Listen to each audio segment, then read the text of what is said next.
purchased the Arkaroola station and established it as the Arkaroola Fauna and Flora Reserve, and I know many members would know of that, which has been a very important site for public education in South Australia. A founding member of the Geological Society of Australia and foundation chairman of the Australian Petroleum Exploration Association, fellow of numerous learned societies in Australia and America, fellow of the Australian Academy of Technological Sciences, holds a degree of Doctor of Science from the Australian National University. In 1988 was awarded a Freedom of the City of London. He's also an officer of the Order of Australia. I'm sure many of you will be aware. He's the author of very many scientific and technical papers and 2 major books. He's here to talk to us tonight about geological exploration in South Australia. Please make welcome Dr. Reg Sprigg.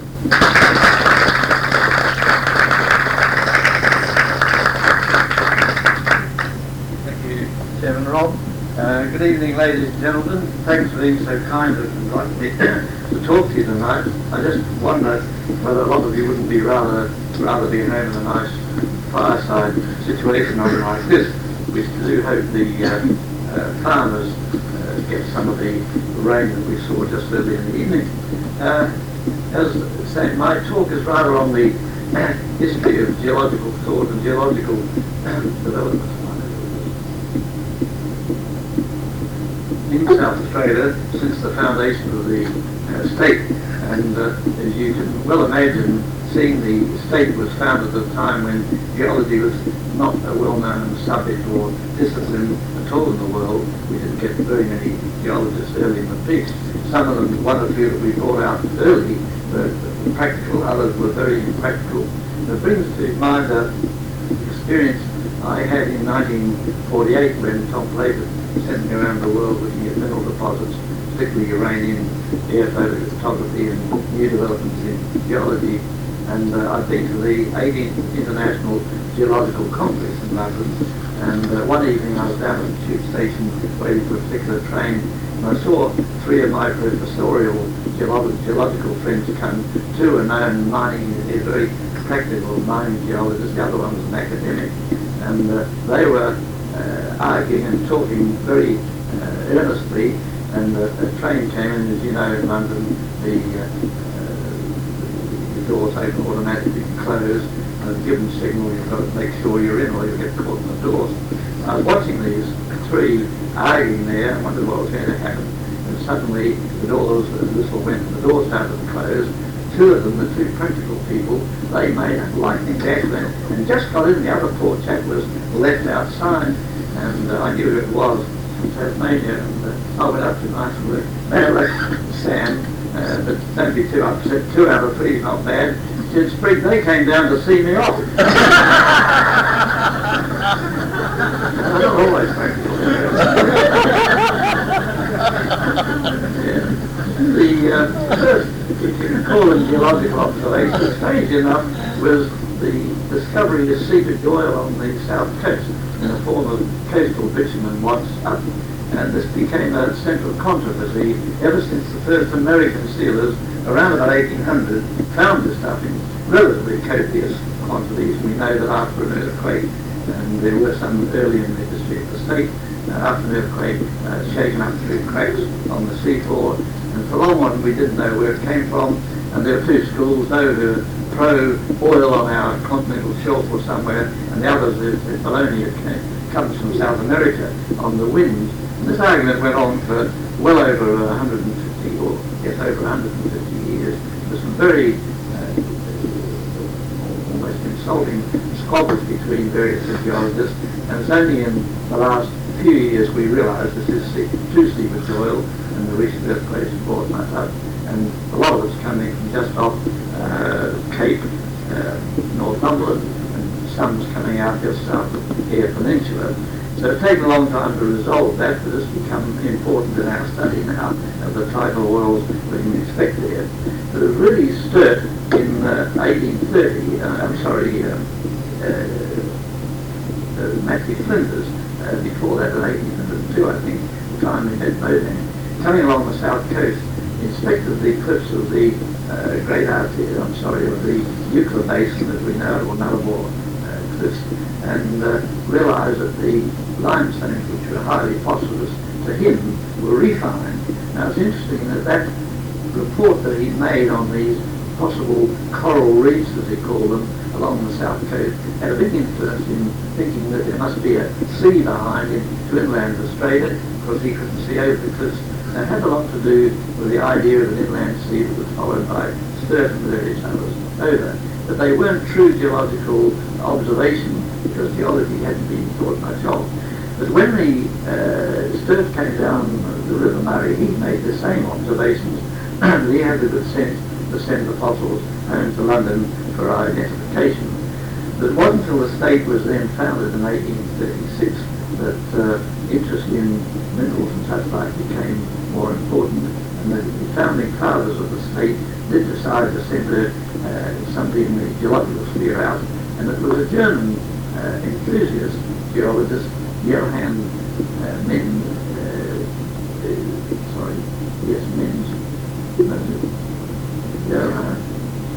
Mengel, that's right. Awful into getting old. But he was a great enthusiast, and while he was sent to look for minerals and various other things, he got following a lot of geological theories on Kangaroo Island and later into the mountain ranges, and fell out with the government or the governing body of the South Australian Company so badly that they sacked him. But he went on to have a major part in the finding of the Kapunda copper mine. And it was this way that gold was found very early in the second year of the state at Montague. Lead, of course, was the first mine in Australia at the Glen Osmond, and then followed the Kapunda mines, finally to the Burra, which is a giant mine and terribly important in its effect on the economy of the state just at the time we need it. So the first years were dominated more by prospectors, you might say, rather than any formally trained geologists, and they got the state going very well.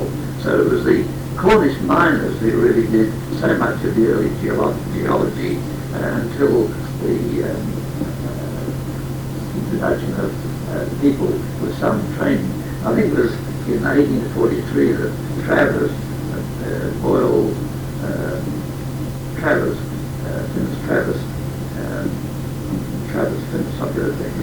he was the first to really seriously describe the geology of the state.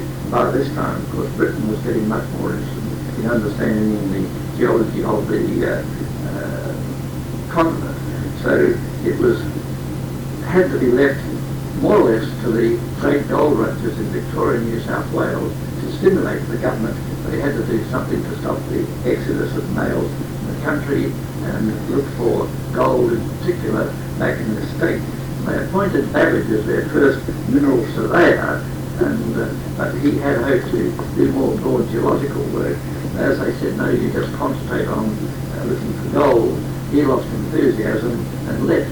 Strangely enough, a couple of years later, in his tours to the northern Flinders Ranges, he was the one who went specifically looking for gold, I think probably hoping to make his own fortune there.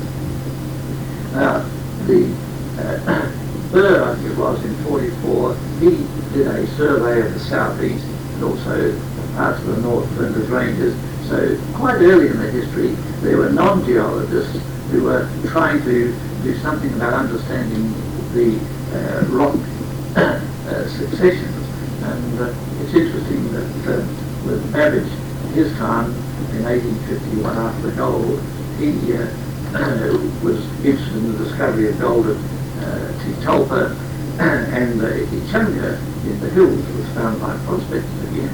But each of these discoveries didn't last very long. They were very brief excitement, and they did nothing like has happened in the eastern states to give a lead to people who really study and bring out people more methodical in their geological studies.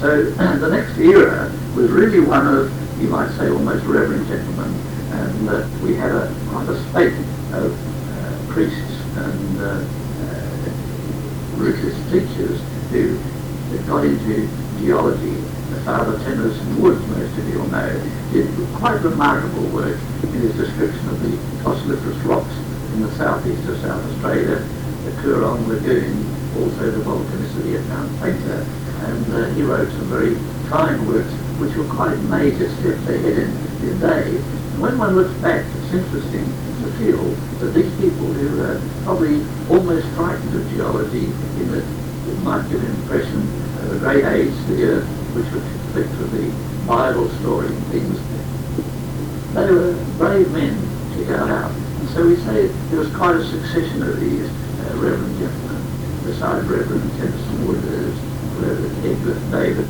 from Sydney came over here, one or two people in the club in that country, and of course the greatest of them all was Professor Walter Houchin, who had been a minister from Kingsland, I think it was originally, moved north into Britain and worked on the phosphorus beds of the coalfields there, so that when he was literally carried off the ship in Port Adelaide dying of consumption, one would have never expected he was going to last another 40 years, really put geology on the map in South Australia, and was quite a giant in geology. Anybody who read his books will realise for a man of religion who was all the time trying to justify science with geology. It had no formal training, and yet if you read part of his Geology of South Australia, there's a section there that's as philosophical about the nature of the world, its history and such like, as any you'll read in early days.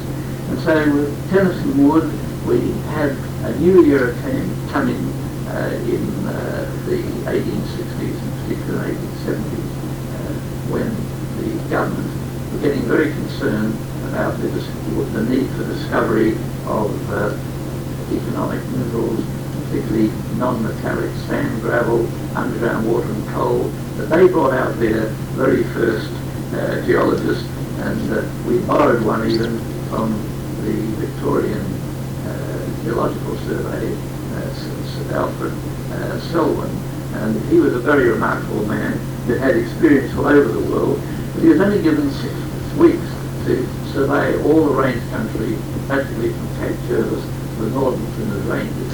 He did quite a remarkable job in that time, summarising the geology, and gave the state's geology a good start. We brought out people like Ulrich from Germany, and he got almost too enthusiastic about the Blumen mine area, and Jagna Mata got carried away. And to read some of his writings, he was quite poetic and really lost in the beauty of the country rather than the geology. So it was not until the 1870s, when the Adelaide University was formed, that we see the first formal settlement of geology, and they brought out their first professor was Ralph Tate, who was quite a remarkable man. He was really a natural historian with a geological smattering of training, and naturally deeply interested in fossils, with the cliffs just south of Adelaide loaded with fossils on the York Peninsula, and the Murray in particular. He had a wonderful time, drew these, and it was ahead of his time in the world in tertiary fossils in their description. But Tate was also a teacher, and of course at the Adelaide University he was a hard drinker as well as a good teacher, and of course the stories are rife of how he'd start off with a dray loaded with students, a couple of barrels of beer, and they'd start on their way to the Murray, they'd get as far as the Halton wineries, and then we'd inch further. Really what people learn, but the fact was he gave a series of geological lectures and finally put those into something of book form, and they became the first serious geological publication in the state.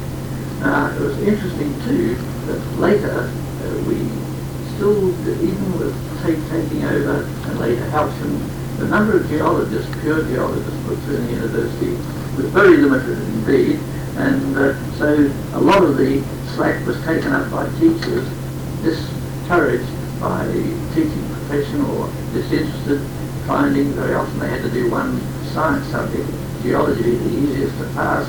They suddenly found themselves interested, and so we see a lot of the early geologists were people like Otto Tepper, that was then Gerard Rossen, and he discovered the first archaeocytes. Now, these are little cup-like almost a mixture between a sponge and a coral to appearance.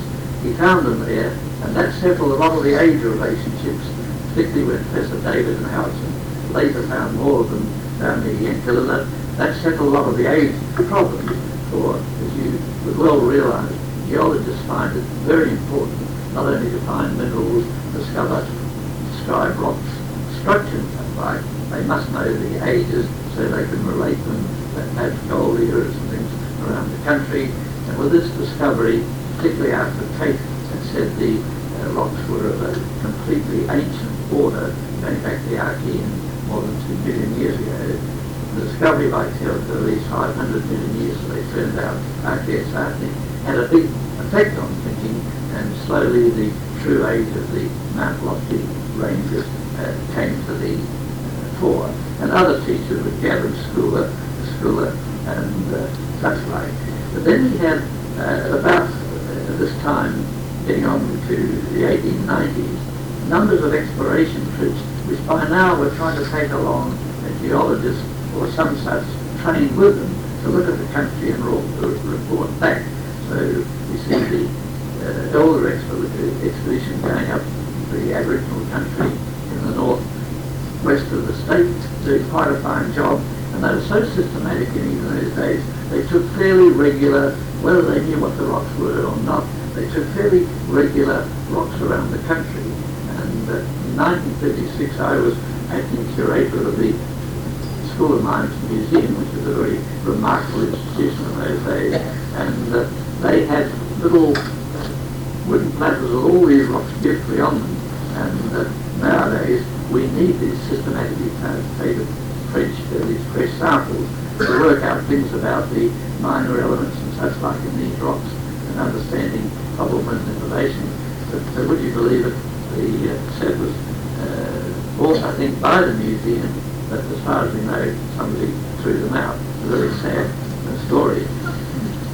The Horn expedition that left in 1884, I think, they were the ones who shown by Aboriginals the great Calabona fossil beds that I floated on, giant kangaroos, the previous birds, Kenyornis and such like, and they left their description by Sterling later, and only more recently described in greater detail with more fossils found by Sturton, such like, and have given us a big understanding of the evolution of a lot of our marsupials.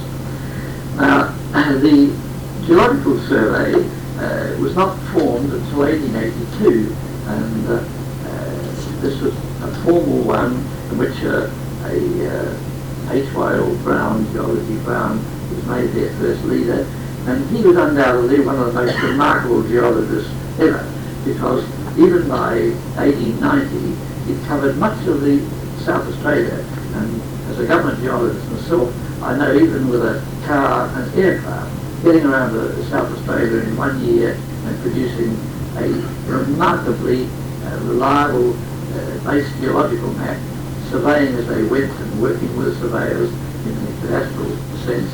He built up a map which he refined 50 years later, and that map you can put a modern map over and all the major rock systems are there actually defined. How he did it, I don't know. He's one of the most remarkable men ever. Now, he also discovered the fossiliferous rocks of the Great Artesian Basin. He got their age wrong, and it was corrected a little bit later. But it now came the opportunity for the government to really search for coal, and water and non-metallic minerals became most important to them. But in setting up the gold, even earlier than that, the South Australian company had put it high on their list of priorities. When the Geological Survey was formed, search for coal became a major importance, and of course for the discovery of coal in the late 1880s in a dam excavation at Lynn Creek. It took another 60 or 80 years before we got around to really looking at a bore went through it, struck the seam 45 foot thick seam at something like 12 or 1300 feet, certainly over 1,000. And everybody thought that was too deep. And it wasn't until Ben Nicholson, my chief in the 40s, came along and he said, well, look, if that was picked up in shallow dam sinking and 1,000 feet there, why not look for somewhere in between where it comes to the surface? And that was the case. It comes up about 40 degrees, and of course the modern leach-free coal fields are based on that premise that's been proved up very remarkably by drilling. Now, I mentioned earlier that Professor Walter Houghton, Reverend Professor, came into the business, carried on the ship on a stretcher, not expected to live. He used his ministering to his flock very successfully, and we saw that he was invited to various country towns, and this way he's taken by horse and track all over the, particularly the ranges out of the Murray, and he compiled a very remarkable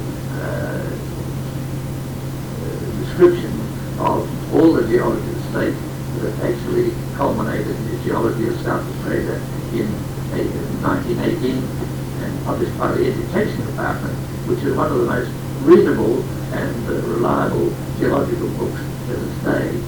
The trouble with Houghton, he made some quite remarkable discoveries. He discovered the first ancient tillite, glacial tillite, which we now know is about 720 million years old.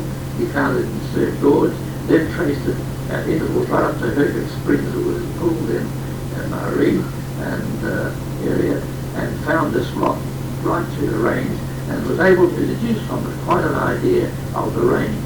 And he said this is a fold mountain range. Now, strangely, the geologist, senior geologist in the mines department only 30, 40 years ago completely denied any folding in Houghton and proved that these enormous folds which you see in the form of the basin syncline, the Wilpena Town, and the various other fold structures so well developed in this area. So Houghton became world famous for his discovery of this ancient tillite, so beautifully preserved. He deduced that it was very much like around Antarctica today, ice coming off an area called mainly to the west, Laura Ranges and such like. We now know Raging Hill and Broken Hill are of course important sources. But these spurred great glaciers and even ice sheets, and as they slid down towards the Lake Sea that was here, the icebergs carved off, melted, and as they floated out, dropped their rocks and made this big pudding bed that formed such a big part of our Adelaide Geosurveys of Aust, Mount Lofty, Mount Lofty, Flinders Ranges today. And that gained some world fame as they're still the best. And of course it had a big influence on Mawson, whom I'll mention shortly. Houghton, of course, I think the saddest thing about him, he was a remarkable man. He was a little bit of a despot in that he got control of the Royal Society next door. He was editor for several decades. And during that time, he vetted everything that came through, and he was known to issue written rejoinders to anybody who contravened his ideas of geology. So he did, in some sense, slow down the competition. So it's interesting that people like Sir Douglas Mawson, when he came from Sydney, he graduated in engineering, he was born in Britain, that his first job had been to go to the New Hebrides to look at the geology there. He got so interested in looking at the general natural history geology, he came back to Sydney University, did a geological degree, and of course came to Adelaide very early on in the century, and became particularly interested in Broken Hill. Now the reason for that largely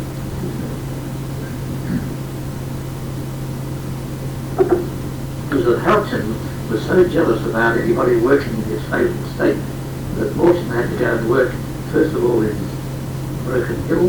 He did a lot of his work on push bikes, as hard to imagine these days, there weren't bitumen roads and hills like that. And he came across the Aleri district where, like Broken Hill, there were great amounts of quite rare minerals, and there he graduated from a bicycle to a horse and cart.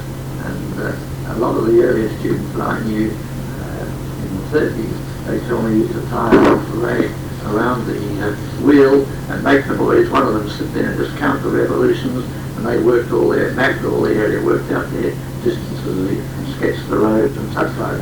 So it's quite a remarkable man, quite innovative, without any doubt, besides his Antarctic explorations. He was the one who recognised so many of the early minerals.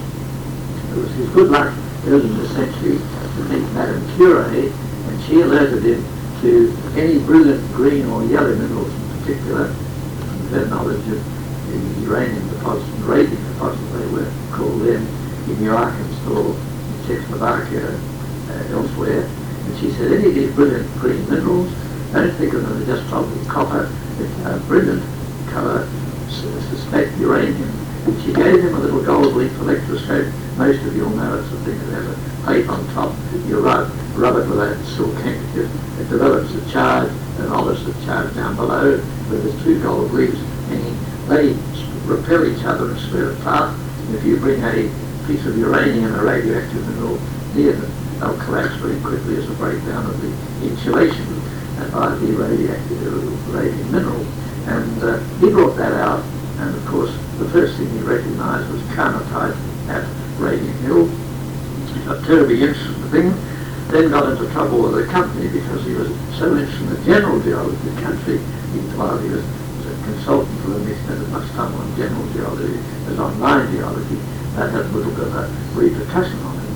And I know he finally advised people to use the mine water for radium therapy, and they tried that, but unfortunately the Radium Hill mines are the driest mines of any in Australia, and there wasn't much there, so finally they tipped water down the shaft for a few days, brought it up and sold that as mineral water, and that was too much difficulty, so finally they got some of the ore and put it in the drums a few days and sold it that way. Not very reliable method of mineral water development. But Mawson did recognise the first uranium mineral, and he recognised another mineral. He was a very remarkable man. You give him a mineral, he immediately lifts it up in his hand, and 9 times out of 10, straight out, he'd say what the mineral was. I've never seen anybody capable of doing it since. It was quite remarkable, almost like a sixth sense. But he picked up a dark brown mineral in this heavy Radium Hill ore, and he worked on it in his laboratory. He used mainly photo development techniques, cutting a flat surface, letting it develop a photographic plate. He worked out a lot of things that he had discovered a new mineral in this case, which he called Davidite, after his professor in Sydney, Professor Ediocara David. And I would say for 40 years, 50 years after that, there were tremendous arguments in scientific journals that Mawson had gone off his rocker and he described this as a mineral that wasn't, and it wasn't until the 1960s that they identified by new technology as a new mineral species. So that lived to this present day. In 1910, he developed a friendship with a person, Greenwood, in the Flinders Ranges, at the Dark River just before we purchased it. And Greenwood found who was looking for copper and gold mainly in this area for years, and he brought a specimen of brilliant green mineral into the assay department. They couldn't recognise it. They did some analysis on it and said it's got a very small trace of copper. It's not a copper mineral. They didn't know what. They just threw it aside, didn't worry further. Greenwood came down and looked at go and see his Mawson friend, see if he could identify it. Mawson picked it up and said, well, that's torbanite, and a little autunite with it. Uranium minerals, you're on something good. So in 1910 there was a mad uranium rush, and through this area Mawson took up shares. They brought out prospectuses which were very glowing. Unfortunately, the main lode as they followed down got up to about 10 or 12 inches thick with solid autunite and torbanite, some of the most beautiful coloured mineral in the world. And unfortunately at 65 feet the thing just cut off into the light and there was no more rich uranium. So that gradually fell dead by the time the war started, and that killed that uranium shuttle together. It's interesting that in 1923-24 the price of radium, which was the major element of interest, uranium was only used for colouring fluorescent jugs and perhaps painting on watches, and most of those people died of cancer from radioactivity, to be wearing those heavily coated watches in the early days, that the price of radium soared from a few hundred pounds an ounce up to certainly more than $500,000 pounds. That's $1 million. And of course, the mines reopened. Some of his students, like Richard Grenfell Thomas, is one of the more remarkable geochemists that went through after all of them, and others, Archie Broughton, all went up there to work, and it looked like they were in for a wonderful time. Unfortunately, the Belgian Congo discovered pitch blende loads, massive stuff, that just knocked the price completely, so the mines died in 26, and have left them to look for any alternative. And of course, that's how the first interest in the Flora hot springs started, as somebody was able to show. There's minor amounts of helium came out just at the time the great interest was in dirigibles and such like. And Professor Kerr Grant, I remember being at the Royal Society in 1936 when he reported back, and he said, "Ladies and gentlemen, I looked at these, I sampled the gas bubbling out of the hot springs," and he started made calculation on the amount and time, enough helium to fill a dirigible. In my estimation, it's 1936 years, exactly the age of this year, this time. So I'm afraid his Peralta Hot Springs project didn't get off the ground. Now, Mawson was head of the department of natural geology here for many years, and it was a very sad thing that we had two remarkable people, Dr. Cecil Madigan and Mawson, working together.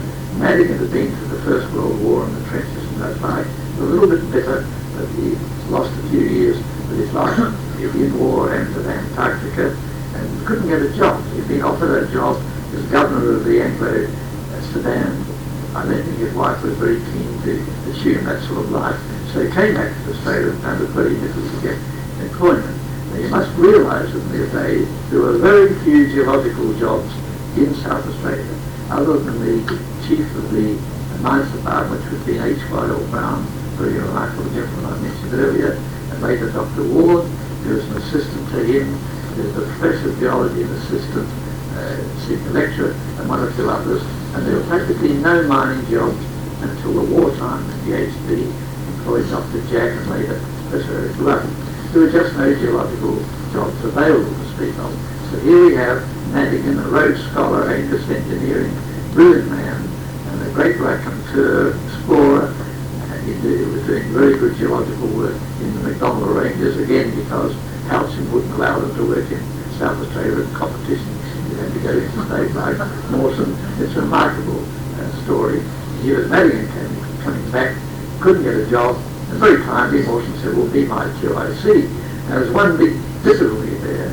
The professor of geology, just before the war, got £1,200 salary a year. But in the Adelaide University, there was always what they call the professional gap and professorial gap.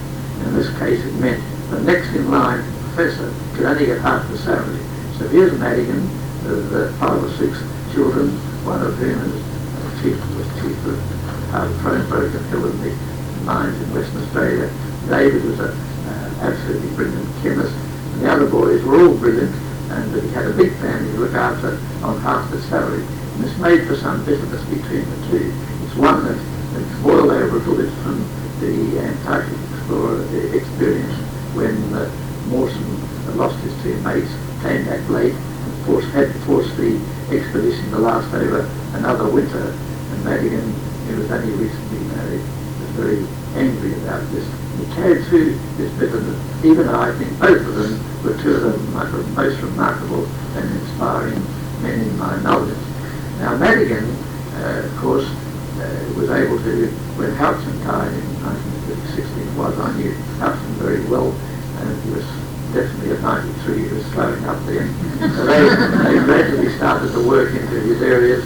Madigan took up the Simpson Desert, as you know, and prepared the first scientific crossing expeditions, and during that time he was also the first one to really introduce aircraft into broadly mapping the country and use of aerial photographs.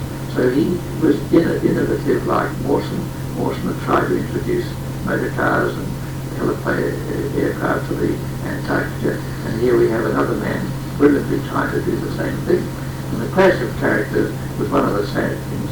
It was just sad that Madigan, who did some, I think, fundamentally excellent geology down along at the foot of the Furrier Peninsula where the rocks are actually turned over in great folds over the Vincent Gulf, he suggested that the great marbles at Rapid Bay were indeed these same Cambrian limestones with their fossiliferous Archaeocytony a little bit north and found by Alton many years early, that they were the same configuration.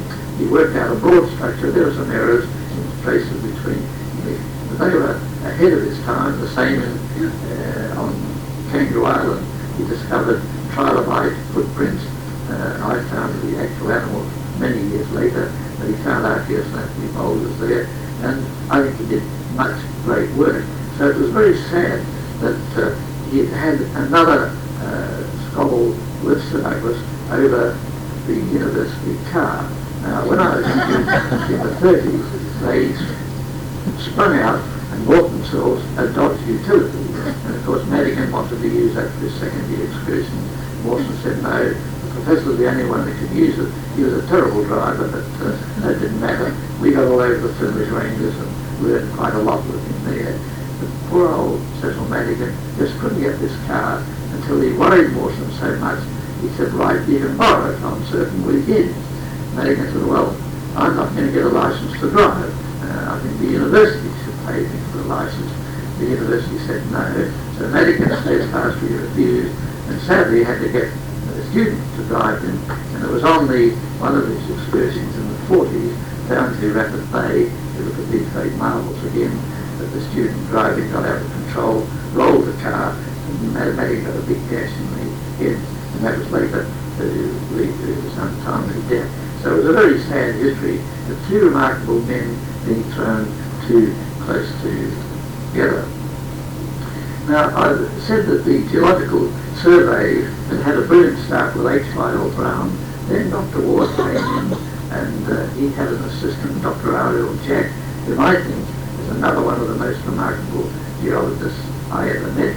But he was so quiet and unassuming that he never took much credit for anything. But some of the base work he had done is still the basis of a lot of our knowledge of all the non-metallic minerals, the underground water developments in South Australia and such like. He hid his light under a rock or something, but he never got the credit he should. And yet it was Dr. Ariel Jack who did a very remarkable water study in the very northeastern corner of the state. So meticulously was, he got all the drillers, the logs, their old percussion bang bang type drillers that drill these things in the 20s and early. He got all the logs, carefully correlated between the wells over many miles in the Haddon Downs corner of the state, and worked out that these were beautifully folded. This was wonderful.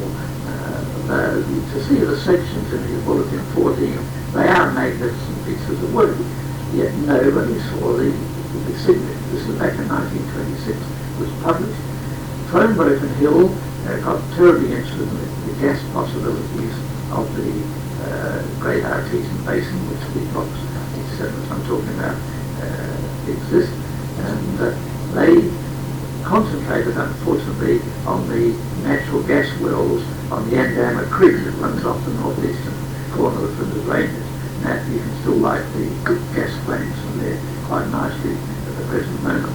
And they looked for structure, didn't find it, so they drilled a number of wells, the deepest of their type at the time, looking for natural gas, had no luck, and then gave up in the 50s, just before rough rains came. Now, at this time I was a government geologist, and I had a very famous Russian hydrologist, geologist working for me, Ivan Shamotarov, and he told me how he'd been brought up in the hard school of geology with geologists, or as a geologist, in the Baku region during World War II. and he worried the life out of me by telling me there that when the Germans were actually advancing on the Baku fields, wiping out one after the other, detecting them, the hierarchy in the Soviet got together 16 geologists and 16 oil drilling engineers and some geologists, and locked them in a room, a big room with, of course, sleeping quarters means off, and said, now, you've got to find another oil field, an oil field, find it quickly before the German army overrides. And these people were locked up, I think, for 3 weeks, and they came out, and they said, oh, we've got maps here, we think there's a good place, that might be, and that's like, and the Russian High Council, we don't say maybe, no word, it's time for that word. You tell us where it's going to be found. They said, well, we can't, we're geologists, we can give you a brief idea. They said, well, you've given us these maps, tell us which one will find oil. Well, they had more discussions and finally decided the best chance for sunset, we'll find it there. They drilled that hole, it was a dry hole, not a drop of oil or gas, so they took them all out and shot them. And he was the only one who escaped. And I said that I would have been riddled with bullets if that happened today. It was a tough life there. Now, as I mentioned earlier,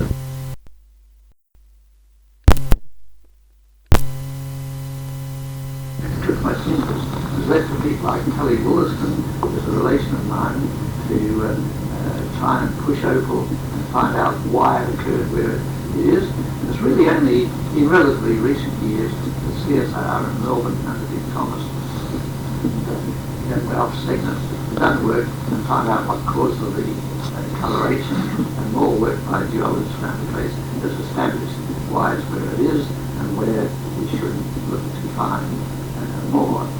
And I look back with something like disgust myself as having come upon quite unexpectedly the abandoned Minterby film, picked up tons of beautiful opal, green stuff there, all around the ground, brought a few bits back and forgot about it. Now, I was influenced very badly by Tully Wollaston having borrowed 10,000 from the Bank of Adelaide in 1929, just before the great crash. The price of opal crashed to just about nothing. My Uncle Ted, great Uncle Ted Foster, I remember at 4th Avenue St. Peter, he had 4 wheat bags full of some of the most beautiful opal worth several millions a day. And he's finally got offered 10 shillings a bag, and he sold it for that million multi-millionaire today. So that covered me. He was a paid government geologist. He should have been reporting back everything and any amount of opal and never listening about it, so I should be shot again. So it's this sort of thing. It was interesting that it wasn't until BHP around about 1900 got interested in high-grade iron ore over here and married it with coal in the eastern states that they started to look a little bit more carefully, developing the mine, taking on finally Dr. Jack in the mid-20s, 20-odd years later, because they were too short-sighted then to ever explore. They employed geologists, they employed prospectors at Essington Lewis, they finally employed Dr. Jack and Eric Rudd and to others. Even when Dr. Jack retired, he came along to the dinner and after having refused to attend, he came along, demanded the top seat, and he was a remarkable man, don't get it wrong. Exactly, and said, now I want to say something. He said, as far as I'm concerned, you geologists, I'd rather have a miner with a pick in his hand than a dozen geologists. And that shocked everybody at those times. And it's been strange to see that BHP have had to go in, bring in international know-how for their oil exploration, been terribly successful, but at the first place they would not even look for oil or allowed to be looked for in the Newcastle region where they had particular coal fields. And it wasn't until some small companies after Rough Range's discovery in the mid-50s said we'll take up all these areas, and they fought, used the government to fight against oil companies to come in, and after the mines department got very angry with them and finally said, look, you've got to either look for oil, drill for oil on this property, or get out. So they had the good sense to bring Lewis Weeks from New York, who had been up until this before that time, one of the SO, or standard vacuums, the chief geologist, probably had more geological knowledge of world occurrence of oil, world oil fields than any man who's ever lived before or since. It was a good choice because while the stories differ, BHP said it was their brilliance that found that strait. I'm not trying to belittle it at all. And Lewis Weeks told me, because I know him well, he said, well, what happened? I was just about to get on the plane after I'd condemned the oil potential of the Newcastle area. They said, let's just pay $10,000 or pounds, dollars, versus dollars, to bring you out. Should we be doing anything in oil? He said, yeah, I'll tell you where. Down that strait. They said, well, you better write to us. So Lewis put in a report, said, grab all the area off Lake Senson's oil discovery, and he gets stuck into this. Said, I'll help you, but I want 2.5% royalty. And you all know that royalty made Weeks and Weeks Petroleum a very wealthy person and company, respectively. But just how true that, there's certainly some truth in it. It's probably exaggerated, but I might say it was Lewis Weeks that alerted me the real potential, even though I've been looking for oil and gas down in the southeast for many years. It was he who helped me solve the coastal bitumen story that I mentioned earlier. We used to see this lumps of black tarry bitumen wandering up. I told Lewis that I'd seen any amount of fresh stuff coming in, and as far as I was concerned, it was local origin. I took it to Cape Northumberland, and here's the difference between a mutt like me and a world experience man. He picked it up, took out his glass, and he said, see the gas coming out? That oil comes in at 5 miles at this point. And he was actually right. We know now exactly the cracking thing that is coming up along with natural gas, just about a dozen miles off Cape Northumberland.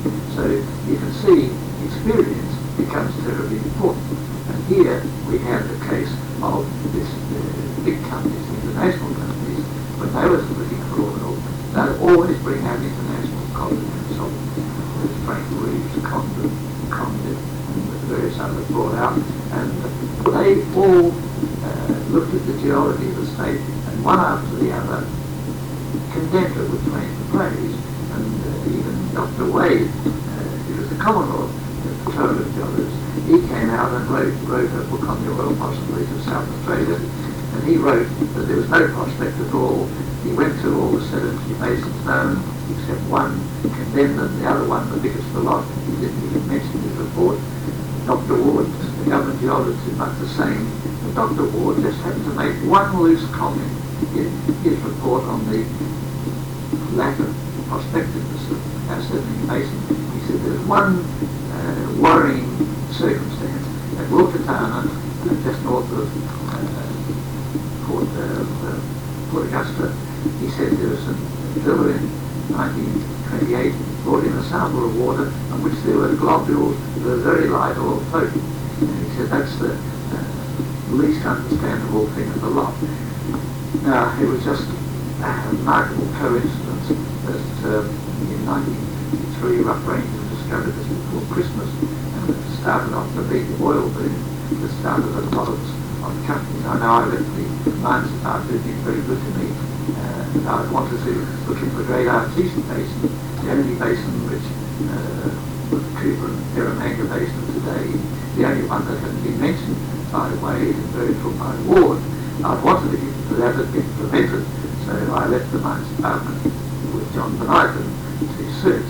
Now, the interesting fact was that a completely untrained Queen's messenger known as Bolton Bristow used to spend nights in the public library next door just looking up anything, reading anything for ideas. And he'd always been flying from Britain during the latter part of the war. He'd been impressed by the fact that most of the big oil fields that he knew were in deserts. He said, well, the Great Air's a desert, why isn't there oil there? He picked up this thing of the Wards in the book and he raced along to John Benighton. John Benighton called me and said, well, should we look at it? Well, I knew the basin that this came from was so narrow that 8 miles wide, even if they found a big oil field under where the oil wouldn't be worth it. But at least it got the idea of it. Now, I resigned from the Geological Survey and started up my own company, Geosurveys of Australia, it became the biggest consultant contracting geological company in the southern hemisphere, possibly in the world at the time, big by Australian standards. And I combined with John Van Eyden to write a prospectus for what was called South Australia's Northern Territory Oil Search, Santos. We got it off the ground, and of course they weren't oil-minded in the sense of had to look far and wide.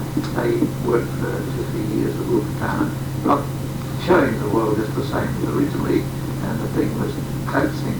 I took the risk. I'd already got Santos 312,000 square kilometres of great artesian basin in South Australia, something like 63,000 square miles in Queensland, for which I was roundly condemned later. But when I went to get it from the department, I shouldn't worry about these things, but I went in the department trying to get these areas for Santos. I was given a lot. Still take what's a lot. Nobody else was interested. If you're that stupid, you have a lot. And having been given it to Santos, I then got condemned by the mines about later for being so greedy. The fact was, I was particularly interested in this northern part where Dr. Shimoda said the nature of the composition of the waters, the artesian waters, suggested there could be hydrocarbons present in depth. And I remember this. But I also, one night I was looking through Dr. Jack's water bulletin, saw these beautiful oil field type anticlines that anybody in America would give their bottom dollar for to drill. And I said, well, look, Santos, can I go up there, fly up and have a little joint owning plane and Sotol and look at them with Dr. Brunchweiler?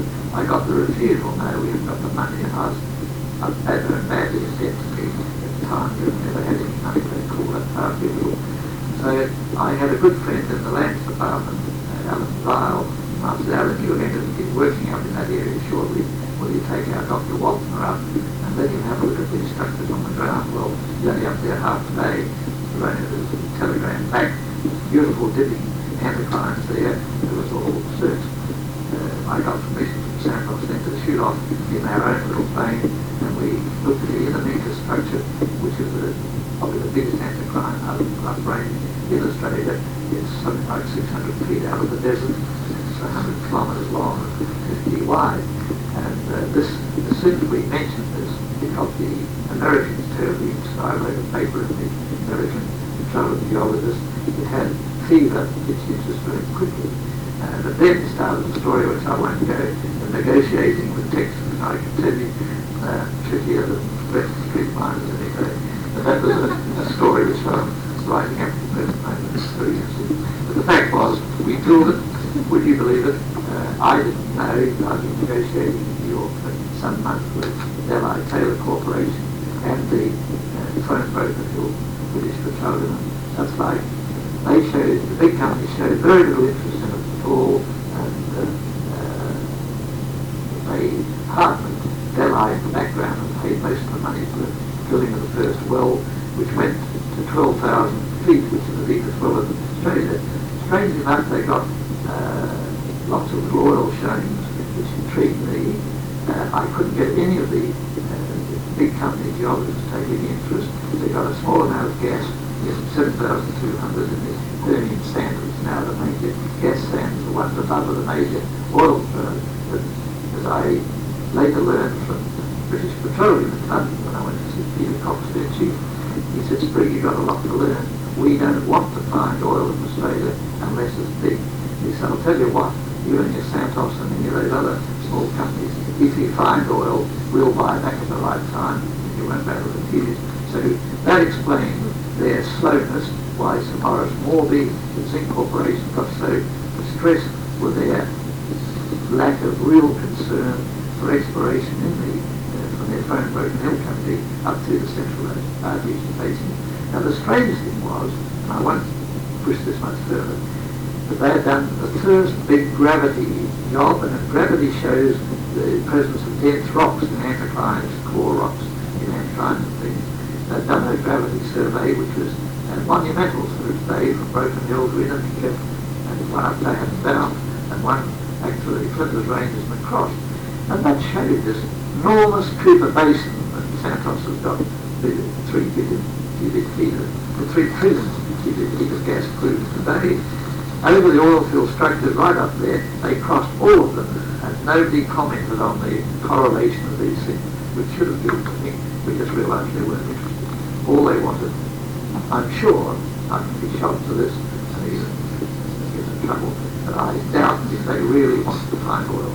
Because they explained they had oil at 5 cents a barrel coming out of the ground in wells with 5 to 20 and 100,000 barrels a day. They didn't want to find 5,000 barrel wells in the middle of our desert. You can't blame them. So that's the real reason why these companies didn't get onto it earlier. They could have.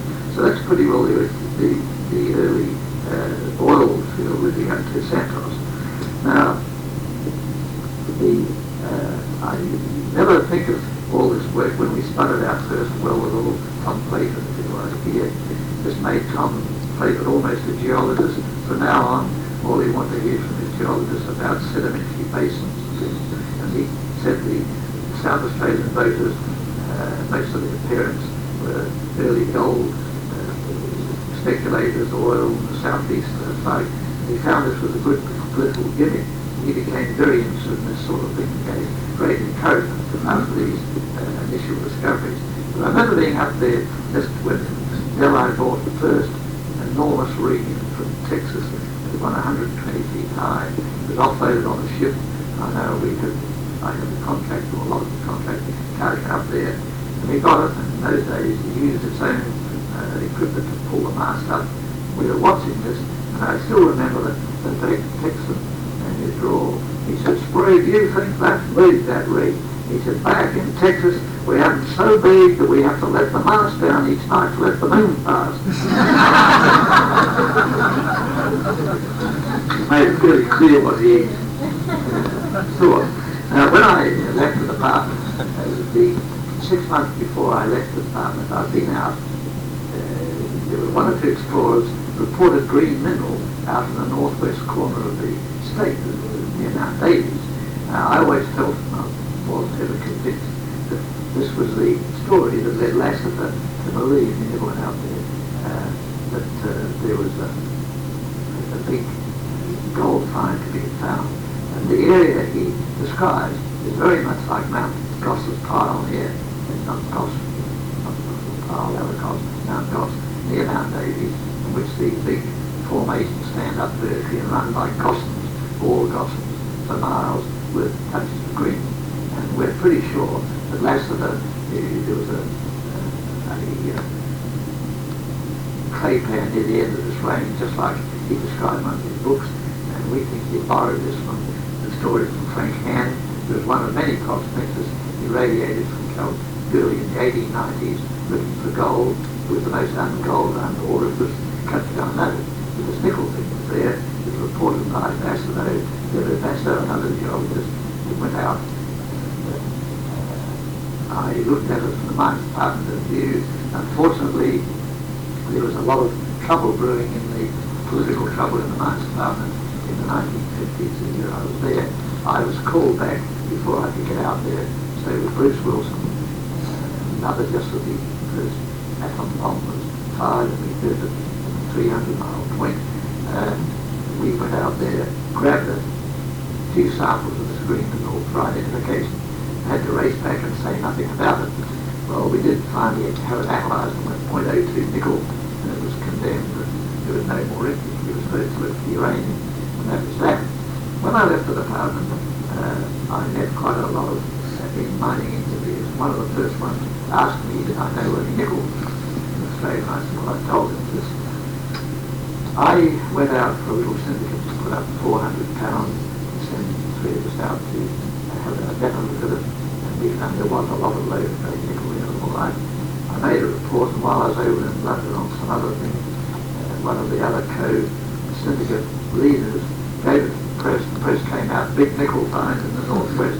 I was horrified, but it had the one effect, almost within 3 days, one of international nickel Sudbury, Canada, the chief geologist, Harold Earls, arrived on our doorstep. He said, we'd like to take a 50% interest. Well, it was negotiated, and altogether they spent about $9 million up there at no cost to us. The shares went up to $14. I was worth $14 million, but about 3 weeks to deposit them besides food. I've still got every one of them, so if anyone wants a free share of them. The fact was, we worked on the very assiduously. And I look back and I feel a little bit ashamed of myself. We worked out there, we used the Aborigines, got on extraordinarily well from them, but we never thought that we were invading their territory, just racing around in cars, leading up what we like, never asked them, and they were very gentle about it. But I think finally they were ones who were responsible for pushing mining people out of South Australia. It didn't matter because they were low grade. We found much better stuff. We proved up 1 million tonnes of metallic nickel in the Witjalina deposits across the border. But in my naivety of becoming a consultant geologist, when I went on to a board of a joint company we formed with International Nickel, they said, Sprigg, you'll probably find mention of nickel deposits around the place. We'll employ you as a consultant on a certain fee basis. Compared with today's fee, it was minuscule. We'll do that on condition, and you'll have to sign a contract. If you get any ideas on nickel at all, you'll have to report them to us and give us first preference. Well, we also, Bruce Wilson and my assistant and I, drew up maps where we thought nickel would be found. So we made a joint operational area all over Kalgoorlie, the present nickel farms right up through those fields. I sent them out privately, Jim Johnson and what's his name. We found nickel all over the place, and the International Nickel said, it's no good, for never any good. I said, why? They said, there's not enough sulphur in the igneous melt, the fire rocks that supply the nickel. There's not enough sulphur in them to turn the nickel in the silicate meshwork into sulphide deposits. So it was condemned. So about 6 months later, of course, the Western Mining walked on the same deposits, and all I got out of it from International Nickel, they lost something like 30% of the world's market to their opposition over there. I think that's for them. And they lost the chance to make a nickel operation in Australia. So it's very nice that Western Mining got it. So that's the story there. I also had, I'm sorry I'm diverting a bit on the what a clever beggar I am. This is not meant to be so. It just shows how we need to get our private enterprise must cooperate with the government, and this is very good these days. It was a slow start with oil history and such like. But I, as a government geologist, discovered the big, or forced the Navy to do the survey of the 100-fathom line south of Kangaroo Island, where I said we'd find at least 3 to 5 big submarine canyons. We found them, they found them, and now the biggest in the world, or amongst the biggest in the world, a mile or so deep, almost 2 kilometres, enormous gases on the edge of the 50,000 line. And unfortunately, while I was still in the mines department, I published a paper on these and the reason for them being there, which is still validated. And the Navy then turned around and denied them. I was made to look quite a fool. So one of the things I've decided when I got out of the mines department, the first opportunity I built my own oceanographic ship, which I did with only 70 feet long. We built our own diving chambers, went out, proved up the canyons all right. We did the first deep sea diving operations in Australia. We still have the diving chamber, which is capable of 400 feet operation. But I put through 9 of my staff to learn this new scuba diving that we learned from Jacques and Costa. Well, the strange thing about only 4 of us passed the police, they put us through the most shocking test where I nearly died a couple of times. They got the lunch out through my mouth, but it taught me to be a little more careful. But we got doing this work, and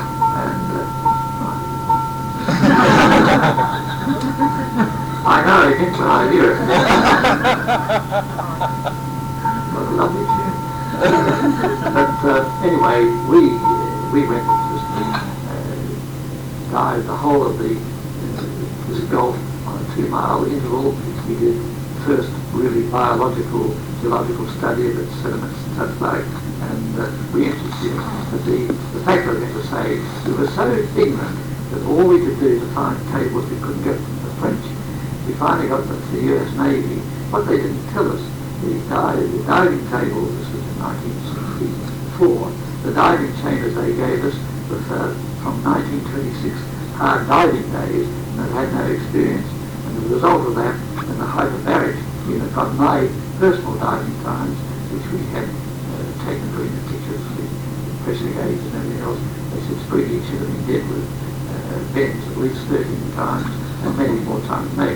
Now that's the luck of good luck. And he said, do you smoke? And I said, no, I've got no vices. And they said, well, that's why you didn't die in bends. If smoking, you wouldn't have submitted.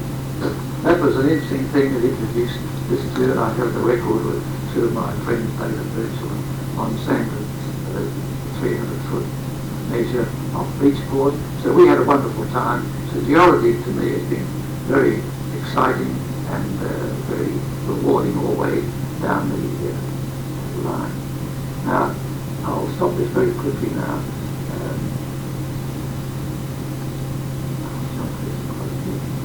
But I'd like to say more, perhaps I better wind up, but what I really want to point out, our geologists now, we've got a big school, geologists being trained, we have a lot of overseas lecturers and leaders to give them world-class training.